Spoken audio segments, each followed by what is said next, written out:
Let's start this shit.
Oh yeah, and I got a big dick too.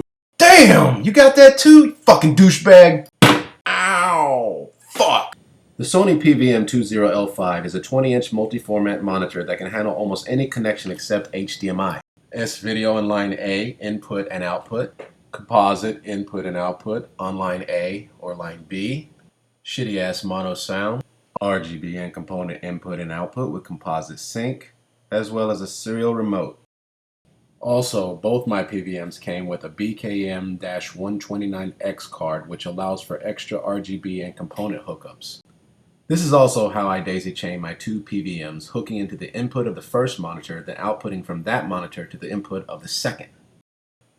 It is also worth noting that this particular PVM uses BNC connectors. I basically went to Fry's Electronics and purchased RCA to BNC adapters so I could use a normal component cable for the daisy chain. Now, some of you are probably thinking, why did I daisy chain the monitors together? Well, I originally did it so I can view both monitors at the same time in order to match white balance, geometry, and various other settings. My second monitor was actually given to me because of a huge scratch on the screen. But after removing the bezel to access the whole screen, I noticed there was a thick plastic screen protector that was actually thicker than the scratches. I believe it's an anti-glare cover. So I gently took a razor to get the edges started despite what the forums were saying, and with all my might, I pulled it off. Roar! Ah! Yay! I got another one! Yay! I also didn't have any glare issues, by the way. Back in early June 2009, I started making videos about converting RGB to component 480i.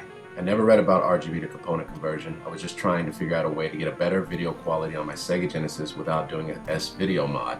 I knew composite could not be converted to S-video, so I thought about converting RGB to S-video. While searching the internet for such a device, I came across an RGB SCART to component transcoder. I figured coming from a higher quality signal to a lower or equal quality might work. So I ordered one. When I saw these results back in 2008 on my flat screen LCD, I was just blown away.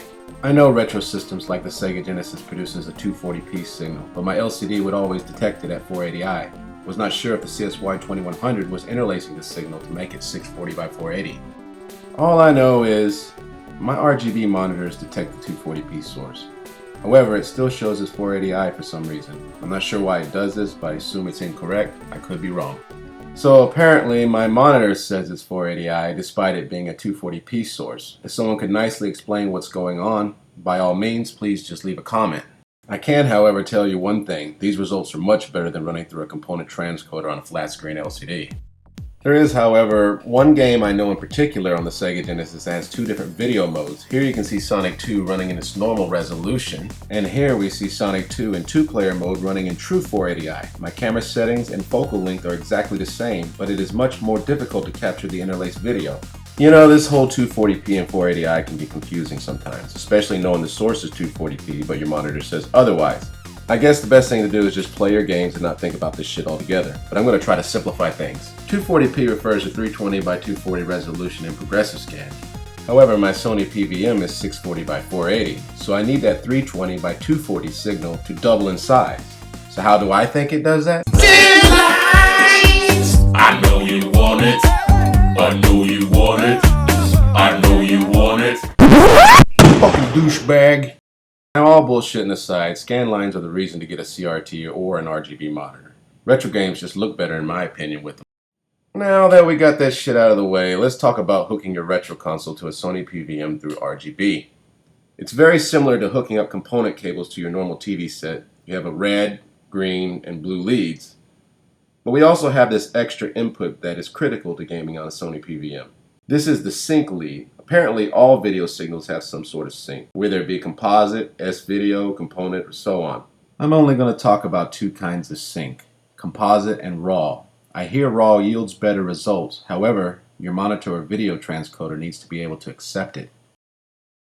The Sony PVM can take either composite or RAW sync. However, I hear composite sync on the PVM is just as good as RAW.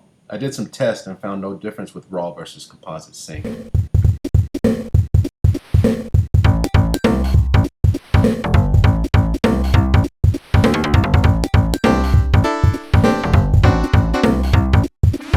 Now, I'm not saying RAW sync will not make a better picture quality on your XRGB or your video transcoder, as it may differ on those. I'm just saying it makes no difference on my PVM. Composite sync is supposedly the safest route to go. When purchasing a SCART to BNC adapter for your Sony PVM, make sure you get the correct one. There are two kinds of SCART female to BNC adapters that I purchased. One contained a sync stripper.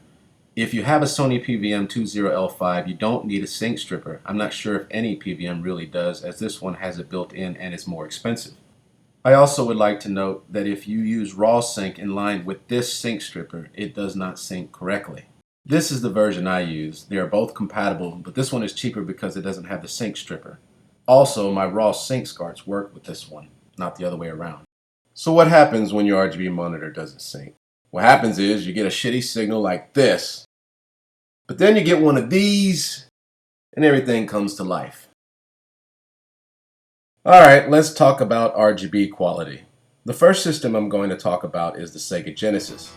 As you may or may not know, I am a big Sega fan. But one thing I hated about the Genesis was it only produced RF and composite.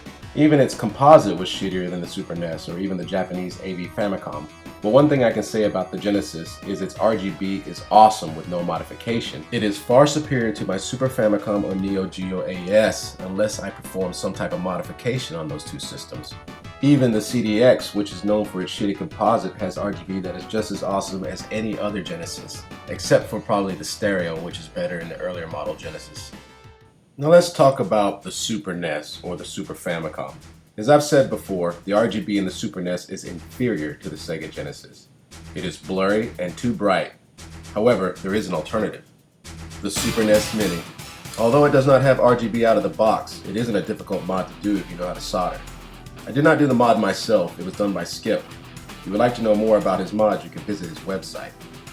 So how different is the Super NES Mini's RGB to the Super NES? Let's take a look. Here is Donkey Kong Country running on the Super NES or the Super Famicom.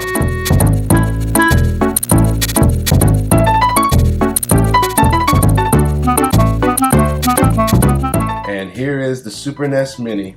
I did not make any adjustments on the camera. They are exactly the same f-stop, shutter speed, and ISO.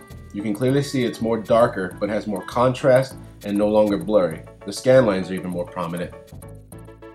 You know, attempting to record this off a CRT really doesn't know justice. You have to see it to believe it.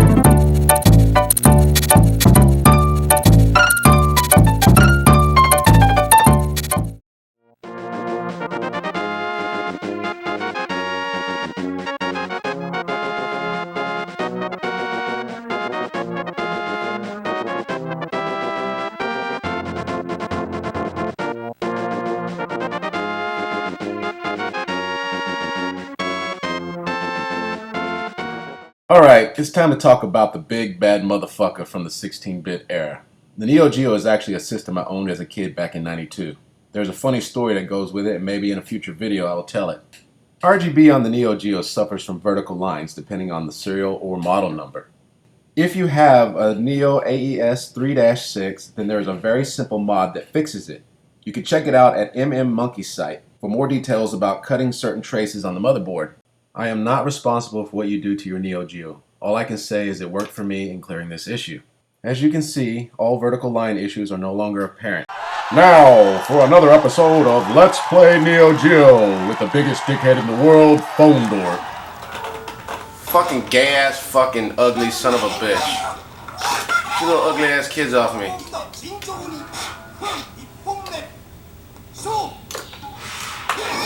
Yeah, in your face. Whatever, man.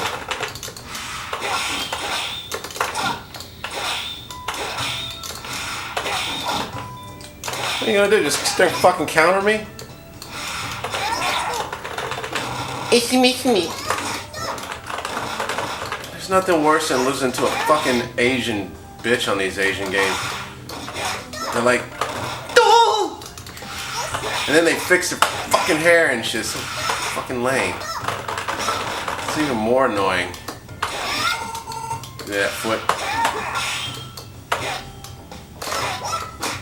Quit fucking throwing me! Like you could actually throw a guy. So gay. Stupid. And y'all all in your face. Quit fucking throwing me. Yeah, that's what you get for fixing your hair.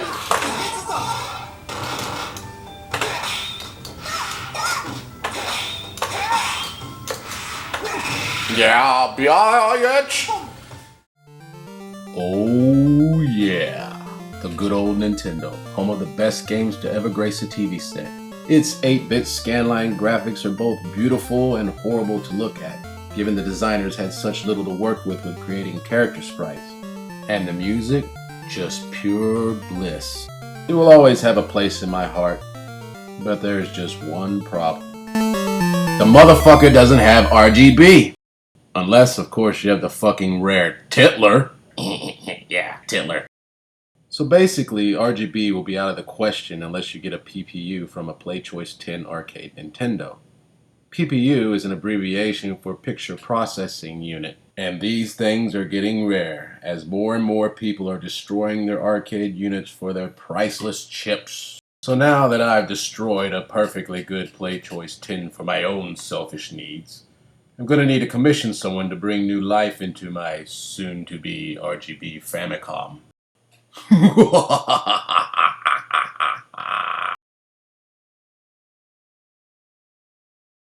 So anyway, I've heard about weird color palettes on the NES RGB, but I've only seen this on Paperboy. All other games seem sharp, contrasty, and way more vibrant than its composite counterpart. Also, let's not forget I'm trying to record the NES off a CRT. It's very hard to record what I'm actually seeing. It is perfect in every way, and light years ahead of composite.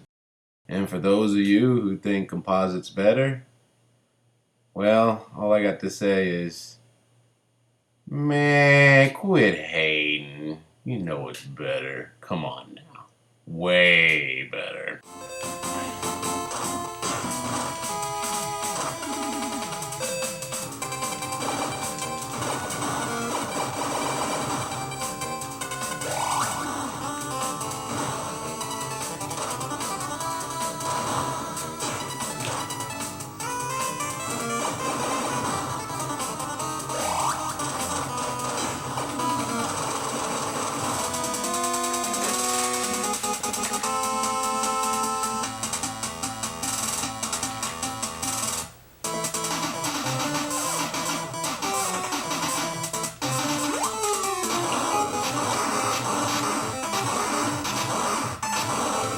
I hate it when like you play games like this and you can't shoot straight. You gotta keep fucking turning around. It's so dumb.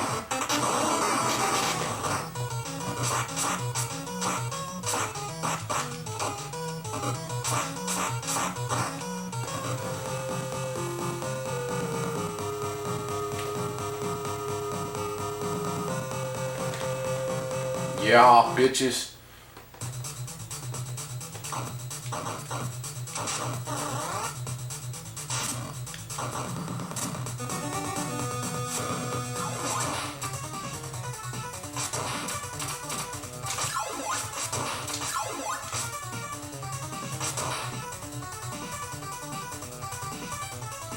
Get right!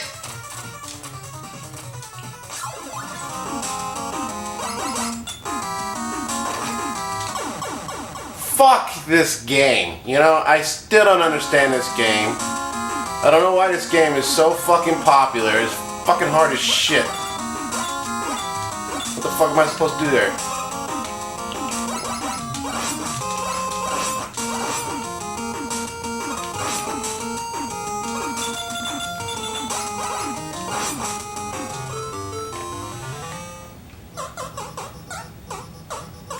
Dracon was the one I commissioned to do my mod. He is very expensive but does a great job with making those gel bars clear up. This has to do with some video amplifier or something he obtains from Japan. It also offers stereo on your NES.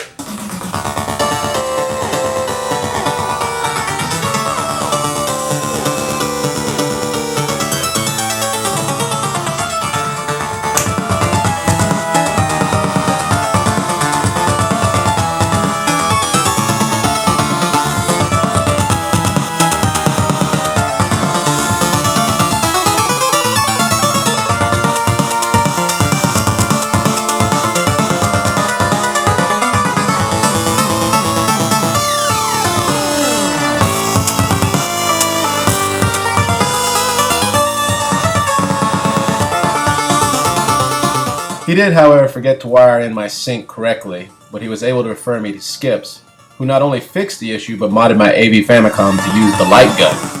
Oh yeah, shooting ducks on 2 different screens is awesome.